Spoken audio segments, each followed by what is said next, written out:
Chapter 25. Matthew insists on puffed sleeves. Matthew was having a bad 10 minutes of it. He had come into the kitchen, in the twilight of a cold, grey December evening, and had sat down in the woodbox corner to take off his heavy boots, unconscious of the fact that Anne and a bevy of her schoolmates were having a practice of the Fairy Queen, in the sitting room. Presently they came trooping through the hall and out into the kitchen, laughing and chattering gaily. They did not see Matthew, who shrank bashfully back into the shadows beyond the woodbox with a boot in one hand and a bootjack in the other, and he watched them shyly for the aforesaid 10 minutes as they put on caps and jackets and talked about the dialogue and the concert. Anne stood among them, bright-eyed and animated as they. But Matthew suddenly became conscious that there was something about her different from her mates. And what worried Matthew was that the difference impressed him as being something that should not exist. Anne had a brighter face, and bigger, starrier eyes, and more delicate features than the other. Even shy, unobservant Matthew had learned to take note of these things, but the difference that disturbed him did not consist in any of these respects. Then in what did it consist? Matthew was haunted by this question long after the girls had gone, arm in arm, down the long, hard frozen lane and Anne had betaken herself to her books. He could not refer it to Marilla, who, he felt, would be quite sure to sniff scornfully and remark that the only difference she saw between Anne and the other girls was that they sometimes kept their tongues quiet while Anne never did. This, Matthew felt, would be no great help. He had recourse to his pipe that evening to help him study it out, much to Marilla's disgust. After 2 hours of smoking and hard reflection, Matthew arrived at a solution of his problem. Anne was not dressed like the other girls. The more Matthew thought about the matter, the more he was convinced that Anne never had been dressed like the other girls, never since she had come to Green Gables. Marilla kept her clothed in plain, dark dresses, all made after the same unvarying pattern. If Matthew knew there was such a thing as fashion in dress, it was as much as he did. But he was quite sure that Anne's sleeves did not look at all like the sleeves the other girls wore. He recalled the cluster of little girls he had seen around her that evening, all gay in waists of red and blue and pink and white, and he wondered why Marilla always kept her so plainly and soberly gowned. Of course, it must be all right. Marilla knew best, and Marilla was bringing her up. Probably some wise, inscrutable motive was to be served thereby. But surely it would do no harm to let the child have one pretty dress, something like Diana Barry always wore. Matthew decided that he would give her one. That surely could not be objected to as an unwarranted putting in of his oar.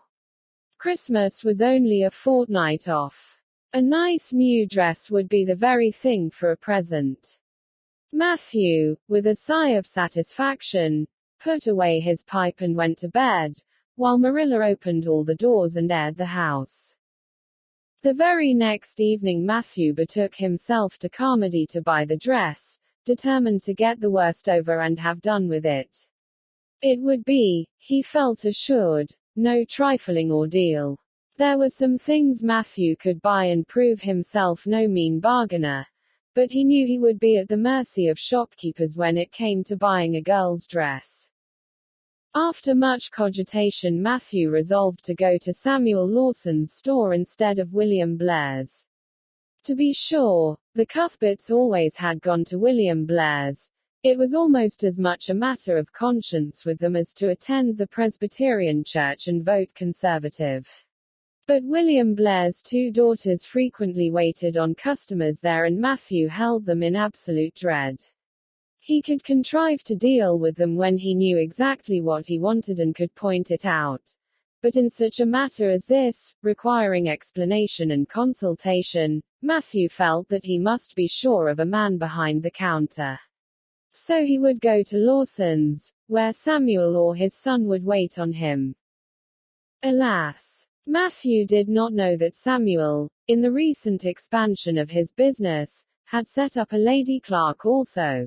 She was a niece of his wife's and a very dashing young person indeed, with a huge, drooping pompadour, big, rolling brown eyes, and a most extensive and bewildering smile. She was dressed with exceeding smartness and wore several bangle bracelets that glittered and rattled and tinkled with every movement of her hands. Matthew was covered with confusion at finding her there at all.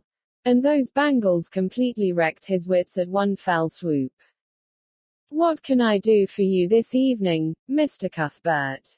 Miss Lucilla Harris inquired, briskly and ingratiatingly, tapping the counter with both hands. "Have you any well now, say any garden rakes?"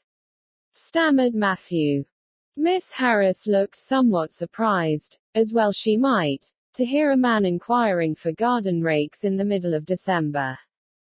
"I believe we have one or two left over," she said, "but they're upstairs in the lumber room. I'll go and see." During her absence, Matthew collected his scattered senses for another effort. When Miss Harris returned with the rake and cheerfully inquired, "Anything else tonight, Mr. Cuthbert?"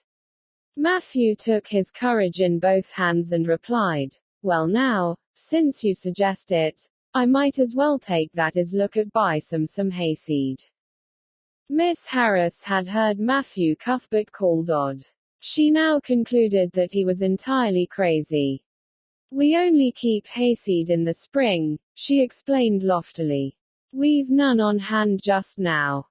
"Oh, certainly, just as you say," stammered unhappy Matthew, seizing the rake and making for the door. At the threshold he recollected that he had not paid for it and he turned miserably back. While Miss Harris was counting out his change, he rallied his powers for a final desperate attempt. "Well now, if it isn't too much trouble, I might as well, that is, I'd like to look at some sugar." "White or brown?" queried Miss Harris patiently. "Oh well now, brown," said Matthew feebly.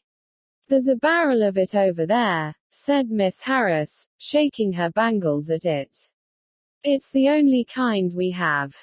I'll take 20 pounds of it," said Matthew, with beads of perspiration standing on his forehead. Matthew had driven halfway home before he was his own man again. It had been a gruesome experience, but it served him right, he thought, for committing the heresy of going to a strange store. When he reached home he hid the rake in the tool house, but the sugar he carried into Marilla. "Brown sugar!" exclaimed Marilla. "Whatever possessed you to get so much? You know I never use it except for the hired man's porridge or black fruit cake. Jerry's gone and I've made my cake long ago. It's not good sugar, either, it's coarse and dark. William Blair doesn't usually keep sugar like that." I thought it might come in handy sometime," said Matthew, making good his escape. When Matthew came to think the matter over, he decided that a woman was required to cope with the situation. Marilla was out of the question.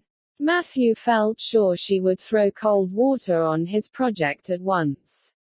Remained only Mrs. Lynde, for of no other woman in Avonlea would Matthew have dared to ask advice. To Mrs. Lynde he went accordingly, and that good lady promptly took the matter out of the harassed man's hands. "Pick out a dress for you to give Anne." "To be sure I will. I'm going to Carmody tomorrow and I'll attend to it." "Have you something particular in mind?" "No." "Well, I'll just go by my own judgment then.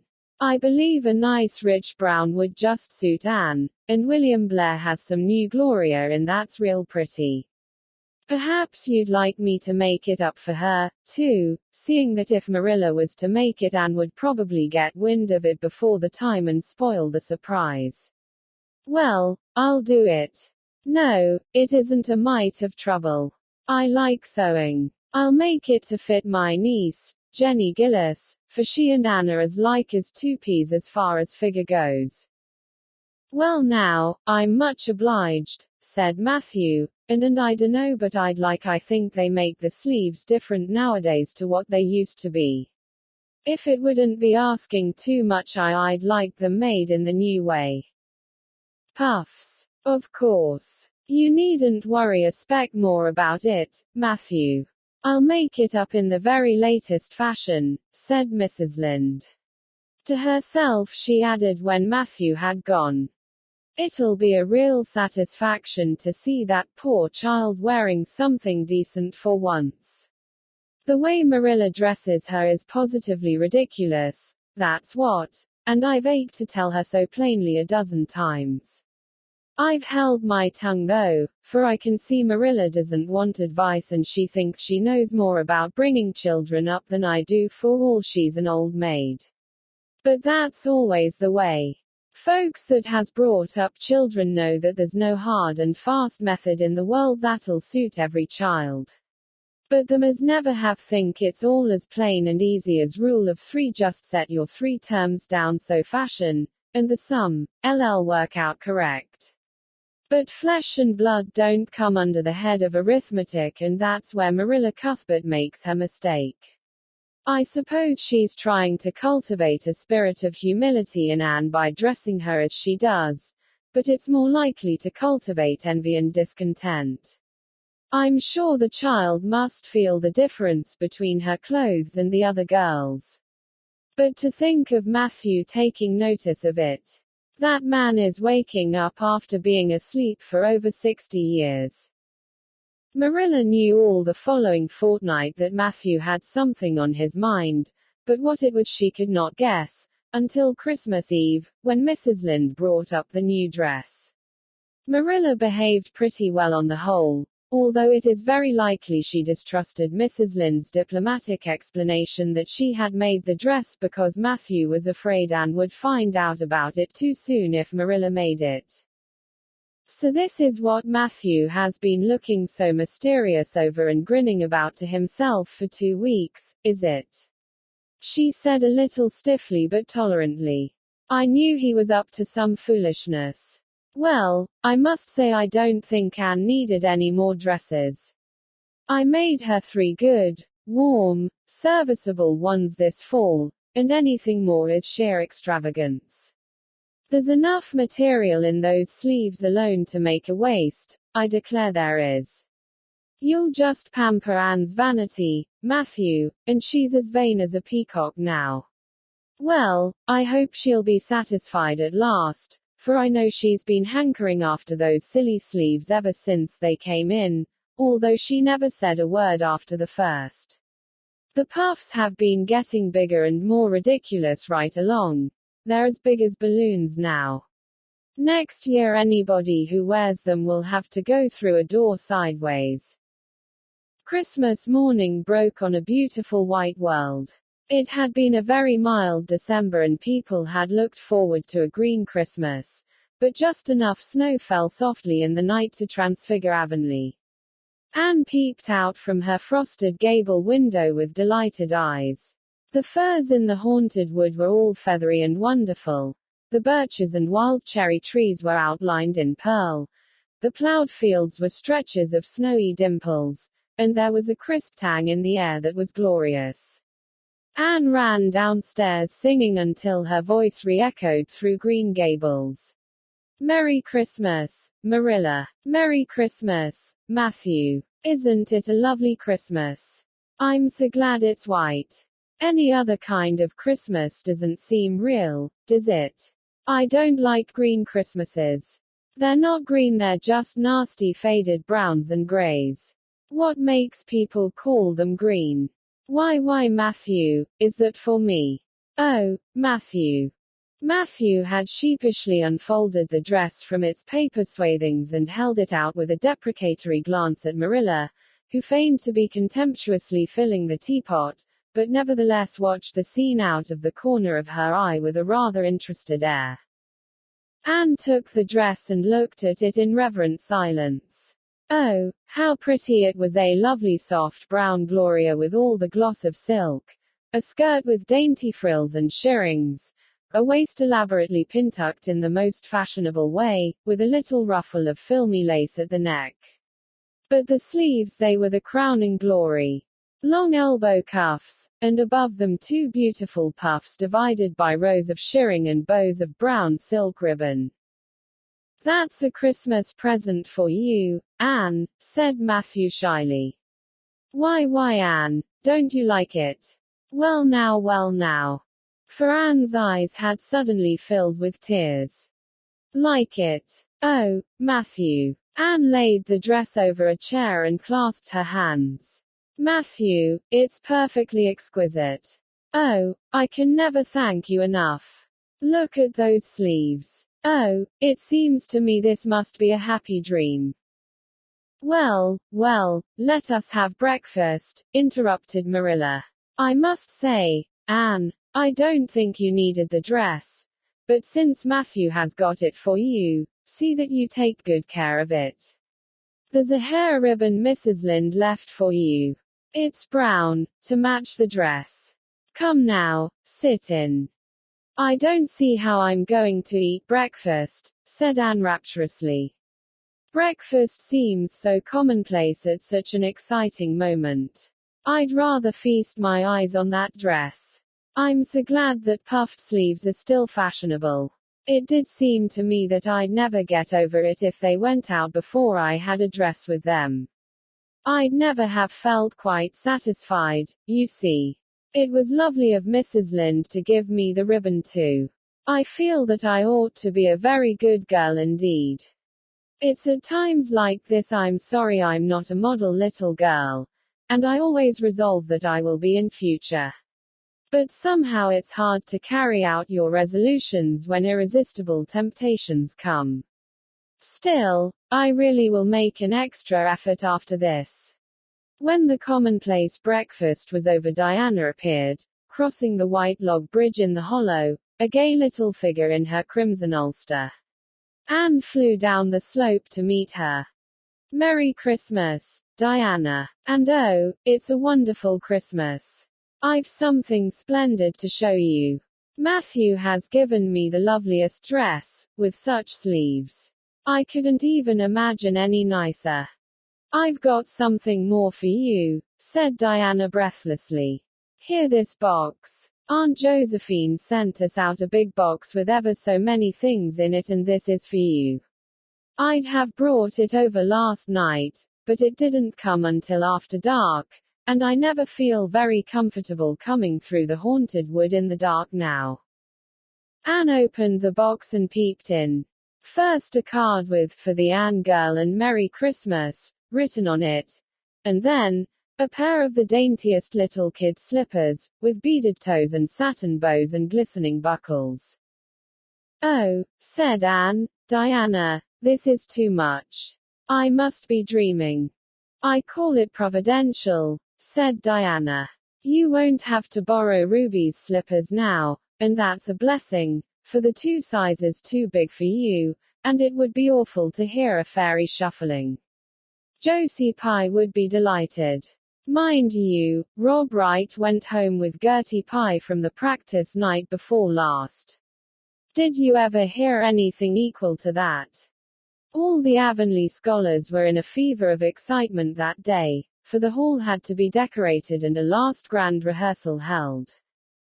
The concert came off in the evening and was a pronounced success. The little hall was crowded. All the performers did excellently well, but Anne was the bright particular star of the occasion, as even envy, in the shape of Josie Pye, dared not deny. "Oh, hasn't it been a brilliant evening?" sighed Anne, when it was all over and she and Diana were walking home together under a dark, starry sky. "Everything went off very well," said Diana practically.